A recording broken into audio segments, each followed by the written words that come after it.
आज से 3 दिन बाद है। धन्यवाद संत श्री।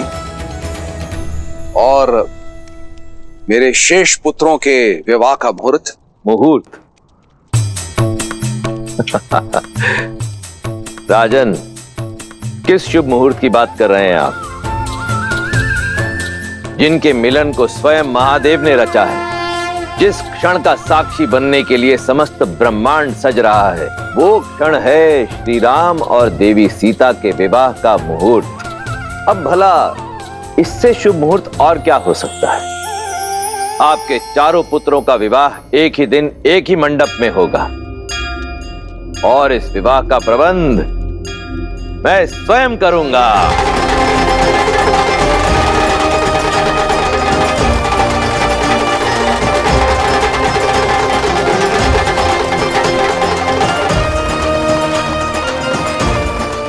हम चारों भाइयों का विवाह एक ही दिन और एक ही मंडप में? भैया, शिवजी तो बड़े दयालु हैं।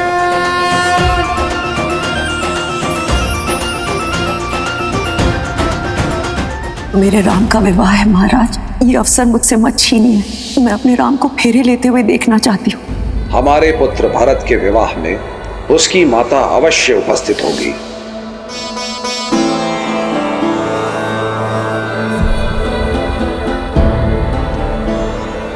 मेरे चारों पुत्रों का विवाह एक ही लग्न और एक ही मुहूर्त में हो, ये तो बहुत ही आनंददायी है ऋषिवर।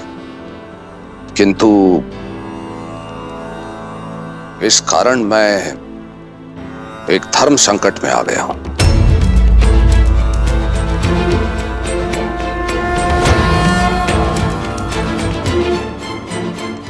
हमारे विवाह का मुहूर्त आपके लिए धर्म संकट पिताश्री? धर्म संकट का कारण विवाह का मुहूर्त नहीं है राम। धर्म संकट का कारण है एक वचन।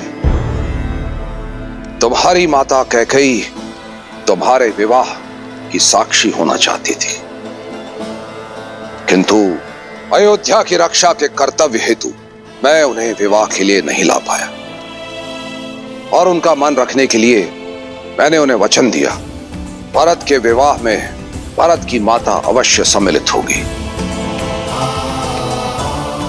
किंतु अब यह कैसे संभव है? जब तक विवाह की सूचना अयोध्या पहुंचेगी, विवाह का मुहूर्त तो हो जाएगा। आपका वचन नहीं टूटेगा पिताश्री।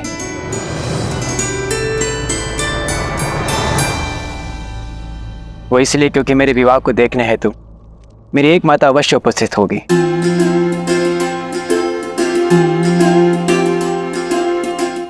जिस क्षण राम भैया ने स्वयंवर जीतकर जनक नंदिनी को अपनी जीवन संगिनी माना, उसी क्षण मुझे भी एक माता और मिल गई।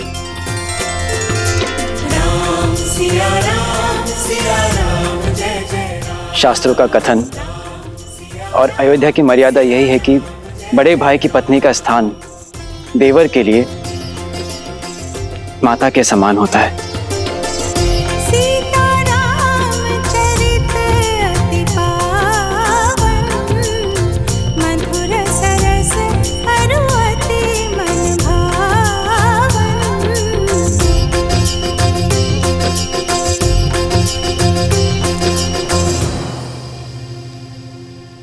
और मेरी माता मेरे विवाह में ही नहीं,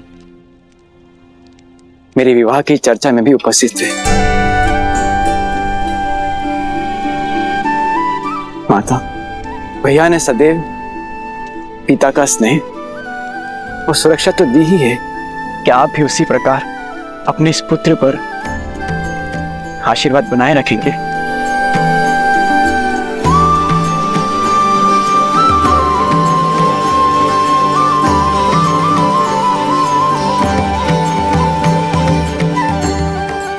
शास्त्रों में लिखे को पढ़ने में नहीं, उसे जीवन में उतारने में है भरत। जितना पवित्र तुम्हारा मन है, उतना ही पवित्र और सुंदर संबंध दिया है तुमने आज मुझे।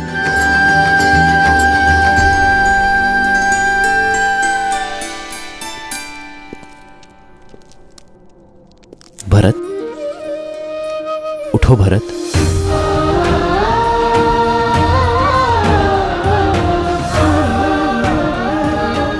मेरे भाई जैसा भाई मिले तो धर्म की पूर्ति के लिए संतान की आवश्यकता नहीं।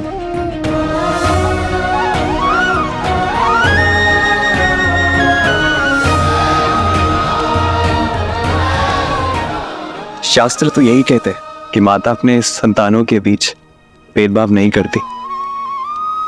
क्या केवल आप भरत भैया को ही आशीर्वाद देंगे भाभी माँ, हमें नहीं?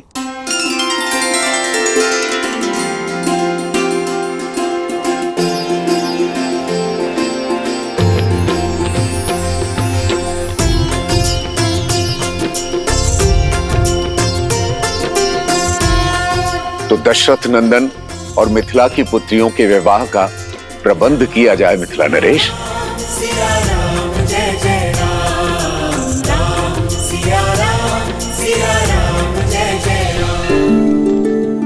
चिरंजीव महाराज दशरथ, ये मेरा अनुज है कुशाध्वज, प्रणाम। और उनकी पत्नी चंद्रभागा, मांडवी और श्रुतकीर्ति के माता पिता। जी, आपसे भेंट करके बहुत प्रसन्नता हुई। आपकी पुत्रियां बहुत गुणवान हैं। क्षमा करना कुशाध्वज, कदाचित मैंने तुम्हारा अधिकार छीन लिया। तुम दोनों उपस्थित नहीं थे और तुम लोग से संपर्क भी नहीं हो पा रहा था। मैंने बिना तुम्हारी अनुमति के तुम्हारी दोनों पुत्रियों का विवाह निश्चित कर दिया। विवाह? विवाह? यह अधिकार तो आप ही का था भैया। हाँ जयश्री, जन्म भले ही मैंने दिया है श्रुतकीर्ति और मांडवी को, परंतु पाला तो आप ही ने है।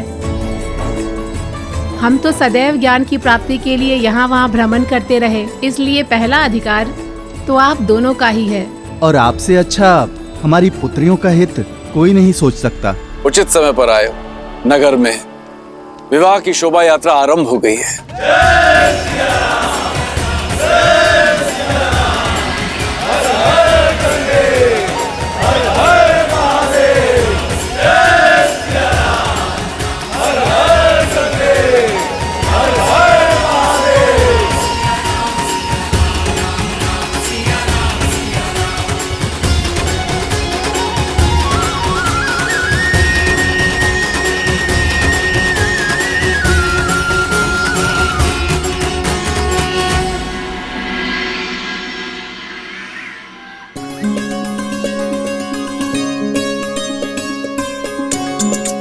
आप तो बड़ी प्रसन्न होंगी ना सीता दीदी, दशरथ नंदन राम जैसे पति मिल गए और देवरों ने तो माता भी मान लिया। और वो देवर हमारे पति भी होंगे। उनके साथ साथ हमें भी तो सीता दीदी के चरण स्पर्श करने होंगे ना। तो क्या हुआ, अच्छा ही है ना। जब हम अयोध्या जाएंगे तब हमें ऐसा नहीं लगेगा कि माता का घर छोड़कर आए हैं।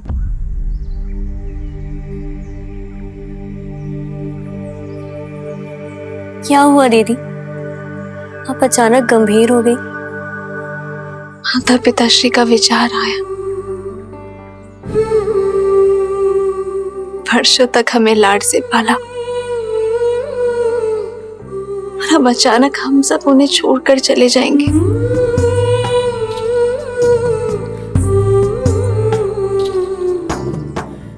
संसार चलाने के लिए संतान का विवाह आवश्यक है, ये वो भी जानते हैं, लेकिन अपने आत्मा के अंश को स्वयं से दूर करने में पीड़ा तो होती है ना।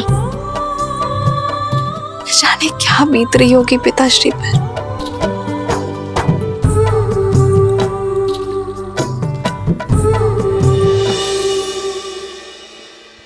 पीड़ा तो है मन में।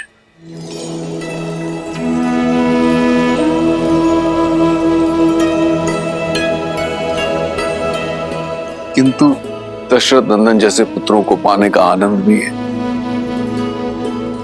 हाँ, तुम्हारी माता थोड़ी विचलित है।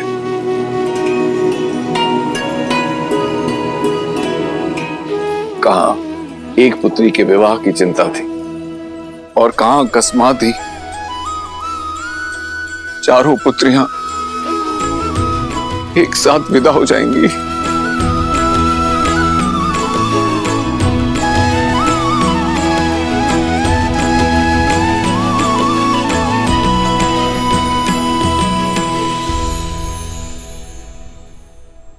अरे तुम चारों अब तक सज नहीं हो। नदी से पावन माटी लाने जाना है और आप अब तक यही हैं। कितनी सारी तैयारियां करनी है, कितनी सारी रीतियां हैं। चलिए।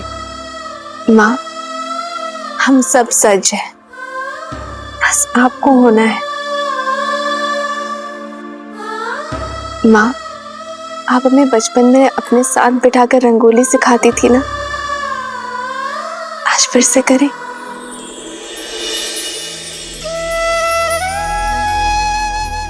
स्वास्तिक की ये 4 रेखाएं, हम 4 बहनें हैं माँ, और ये भिन्न दिशाओं में जाती हुई रेखाएं हमारा होने वाला परिवार।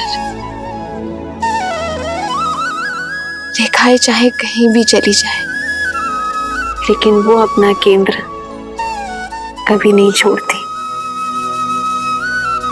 और हम चारों का केंद्र आप है माँ। हम चाहे कहीं भी चले जाएं, लेकिन आपकी दी गई शिक्षा, आपके दिए गए संस्कार हम कभी नहीं भूलेंगे।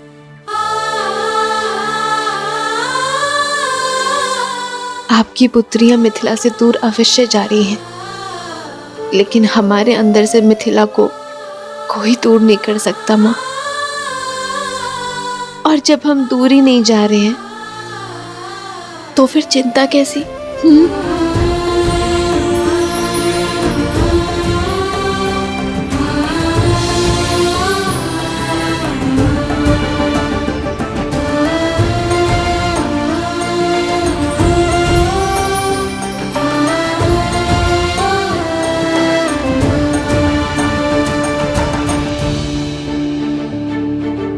चलो नदी तट पर चलते हैं। मिथिला की महारानी के चारों जमाता वहां प्रतीक्षा कर रहे होंगे, और अगर विलंब हो गया ना तो महारानी बहुत डांटेगी। ओम भूर्भुवस्वः तत्सवितुर्वरेण्यं भर्गो देवस्य धीमहि धियो यो नः प्रचोदयात्।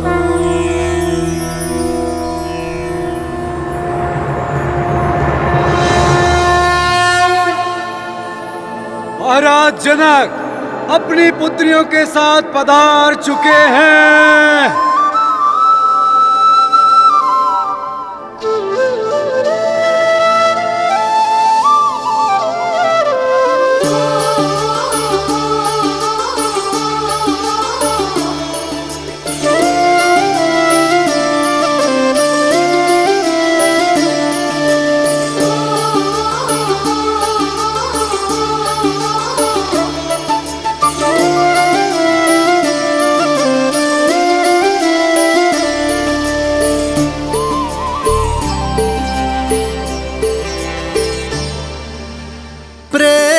समर्पण करुणा ज्ञान से है भरा दो प्यारा नाम। जय सिया राम, जय जय सिया राम, जय सिया राम, जय जय सिया राम।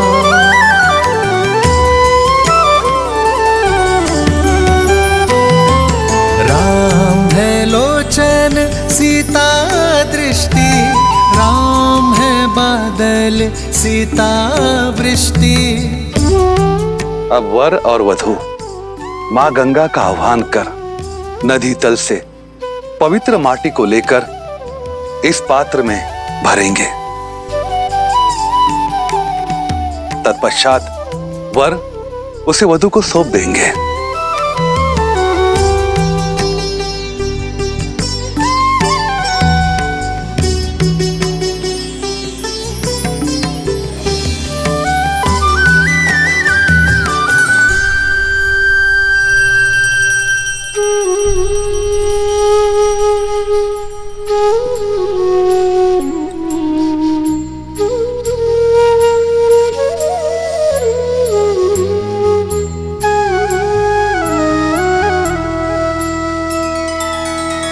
सिया राम ने माटी छुई, मन छुआ सम्मान ने। संबंध का निर्माण होता स्नेह आदर मान से।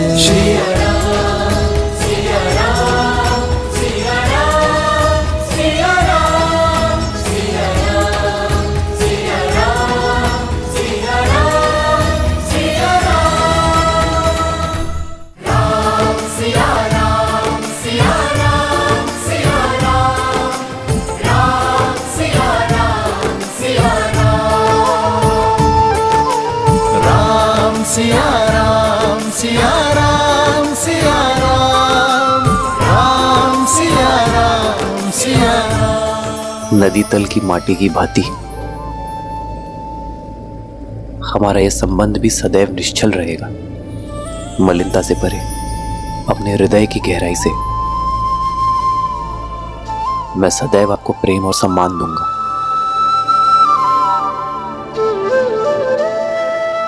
ये माटी और अधिक पावन हो गई है क्योंकि इसे माँ अहिल्या और ताड़का की पीड़ा को हरने वाले श्री राम ने स्पर्श किया है।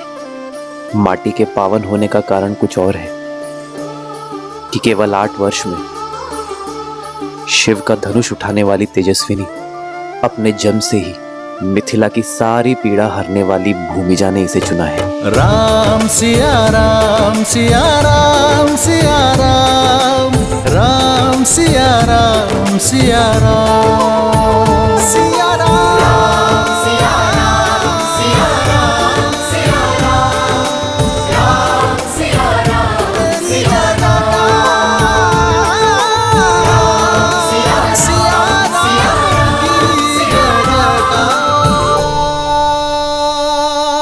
दशरथ पुत्रो, आगे आओ।